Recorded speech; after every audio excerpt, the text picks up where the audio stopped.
Cette vidéo, nous allons voir comment préparer et présenter votre carte pour votre dossier de fin d'année.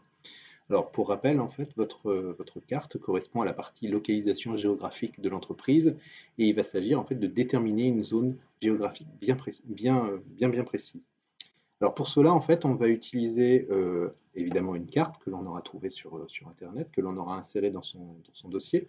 Je vous renvoie vers la vidéo sur l'insertion d'images. Donc voici la carte sur laquelle nous allons travailler et nous allons voir comment, à l'aide des outils et des outils notamment dessin de OpenOffice, comment nous allons pouvoir délimiter une zone bien précise dans cette carte. En gros, pour parler beaucoup plus simple, comment tracer un cercle ou un ovale dans cette carte pour indiquer en fait un périmètre d'intervention d'entreprise. Alors une fois que vous avez votre document qui est prêt, de la manière suivante, pensez d'ailleurs à noter la source de votre carte au passage, on va voir comment faire appel aux outils. Alors tous les outils dont on va avoir besoin sont ici, en bas à gauche, dans OpenOffice. Il est possible que sur votre ordinateur, cette barre d'outils n'apparaisse pas. Alors pour la faire apparaître, on ira dans Affichage, Menu barre d'outils, et on va cocher ici l'option Dessin. Si elle est déjà cochée, c'est que la barre apparaît ici en bas. Une fois que c'est fait, on va aller chercher l'outil ellipse qui va nous permettre de tracer soit un cercle, soit un ovale, et on trace l'ovale.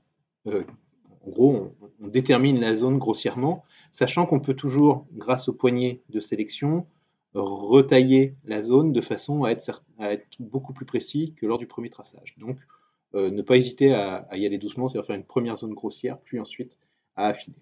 Bon, évidemment, là, il y a un problème, c'est que l'ellipse que l'on a créée, elle a une bordure grise et un fond bleu. Alors, première chose, on va voir comment faire pour enlever ce fond et rendre notre ellipse transparente. Quand vous cliquez sur l'ellipse, ici, dans OpenOffice, vous avez une barre qui apparaît. D'ailleurs, si je clique à côté, cette barre disparaît. Donc, quand j'ai cliqué sur mon ellipse, j'ai la partie ici remplissage, qui va être la palette qui va nous permettre de gérer la couleur qui se trouve dans l'ellipse. Et dans cet outil, plutôt que de choisir couleur, je vais tout simplement choisir aucun. Résultat, j'ai mon ellipse qui est maintenant vide et elle laisse donc passer ce qu'il y a derrière, donc la carte.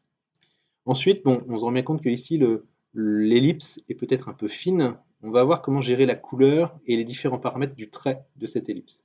Ça va se jouer ici, dans cette partie. Toujours pareil, hein, il faut que votre ellipse soit sélectionnée. On va déterminer l'épaisseur du trait grâce à l'outil largeur de ligne. Donc, vous voyez, dès que j'agrandis un tout petit peu ce paramètre, ben, j'obtiens un trait relativement gros.